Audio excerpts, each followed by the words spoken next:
पिछले भाग में हरिराम और उसकी बेटी गौरी के सामने ठाकुर रघुवीर सिंह ने झोपड़ी खाली करने की धमकी दी थी। अब कहानी एक नए मोड़ पर पहुंचती है, जहां अन्याय सिर्फ शब्दों तक नहीं रहता, बल्कि हरिराम की मेहनत और उम्मीदों पर भी वार किया जाता है। क्या सच की आवाज दब जाएगी या संघर्ष एक नई शुरुआत बनेगा?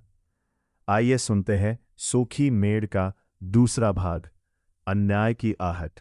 रात बीत चुकी थी। पूरब की ओर हल्की लालिमा फैलने लगी थी। गांव के अधिकांश घरों में अभी चूल्हे भी नहीं जले थे, लेकिन हरिराम की आंखों में नींद का नामो निशान नहीं था। सारी रात वो करवटें बदलता रहा। ठाकुर की बातें उसके कानों में हथौड़े की तरह गूंज रही थीं। 1 महीने के भीतर झोपड़ी खाली कर देना। गौरी ने बाहर आंगन में झाड़ू लगाई। उसने पिता की बुझी हुई आंखें देखीं तो समझ गई कि वे भीतर ही भीतर टूट रहे हैं। उसने धीरे से कहा, अगर मन ही हार जाएगा तो भगवान भी क्या करेगा? हरिराम फीकी मुस्कान हंस दिया। बिटिया, भगवान सब देखता है, बस कभी कभी उसकी अदालत लगने में देर हो जाती है।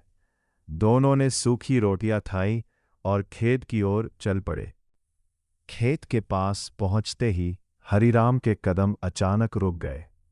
उसकी आंखें फैल गईं। खेत की मेड़ कई जगह से टूटी हुई थी। रात में किसी ने जानबूझकर नहर का पानी दूसरी दिशा में मोड़ दिया था। जहां थोड़ी बहुत नमी बची थी, वहां भी मिट्टी बिखर चुकी थी। हरिराम घुटनों के बल बैठ गया। उसने हथेली में मिट्टी उठाई। वो पूरी तरह सूख चुकी थी। ये काम किसी जानवर का नहीं है, वह बुदबुदाया। उसी समय पीछे से रामू दौड़ता हुआ आया। मैंने रात कुछ लोगों को यहां देखा था। कौन थे? अंधेरा था, लेकिन लगता था ठाकुर के आदमी थे। हरिराम कुछ नहीं बोला। उसने केवल आसमान की ओर देखा। उसके भीतर का दर्द अब शब्दों से बड़ा हो चुका था। गांव लौटते समय रास्ते में बूढ़े गंगाराम मिले। उन्होंने टूटी मेड़ देखी, फिर हरिराम के कंधे पर हाथ रखकर बोले, बेटा, जब गरीब आदमी सीधा चलता है तब अक्सर टेढ़े लोग उसके रास्ते में कांटे बिछा देते हैं। हरिराम ने सिर झुका लिया। घर पहुंचकर उसने गौरी को सारी बात बताई। कुछ पल तक गौरी चुप रही। फिर उसने दृढ़ स्वर में कहा, बाबा, अन्याय सहना भी पाप है। अगर हम चुप रहे तो कल यही सब किसी और के साथ होगा। उसकी आवाज में ऐसा आत्मविश्वास था कि हरिराम भी पहली बार थोड़ा संभला। अगले दिन पंचायत बैठी। गांव के लगभग सभी लोग चौपाल पर इकट्ठा थे। हरिराम ने बिना किसी डर के पूरी बात सबके सामने रख दी। मेरी मेड़ किसी ने तोड़ी है। मेरी झोपड़ी छीनने की बात अलग है, लेकिन अब मेरी मेहनत भी छीनी जा रही है। चौपाल पर सन्नाटा छा गया।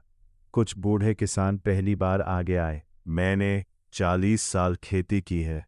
मेड़ अपने आप इस तरह नहीं टूटती। दूसरे किसान ने भी हामी भरी।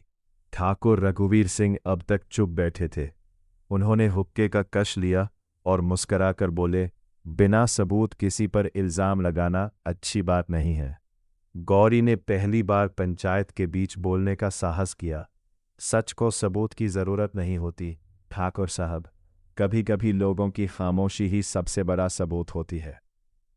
पूरा चौपाल उसकी ओर देखने लगा। ठाकुर के चेहरे की मुस्कान एक पल के लिए गायब हो गई, लेकिन अगले ही क्षण उन्होंने कहा, लड़की बहुत बोलने लगी है। गौरी ने सिर झुकाया, मगर उसकी आंखों में डर नहीं था। पंचायत बिना किसी निर्णय के समाप्त हो गई। लोग धीरे धीरे अपने घर लौट गए। शाम ढल रही थी। हरिराम और गौरी वापस अपनी झोपड़ी की ओर चल रहे थे। अचानक पीछे से किसी ने आवाज दी, हरिराम। उन्होंने मुड़कर देखा। गांव के बुजुर्ग मास्टर दयानाथ खड़े थे। उन्होंने धीरे से कहा, सच अकेला होता है बेटा, लेकिन अंत में जीत उसी की होती है। हिम्मत मत हारना। हरिराम ने पहली बार महसूस किया कि पूरे गांव में वह बिल्कुल अकेला नहीं है। उधर हवेली में ठाकुर अपने आदमियों से कह रहा था, अगर हरिराम डर नहीं रहा तो उसे डराना पड़ेगा। उस रात गांव में फिर अजीब सी खामोशी थी।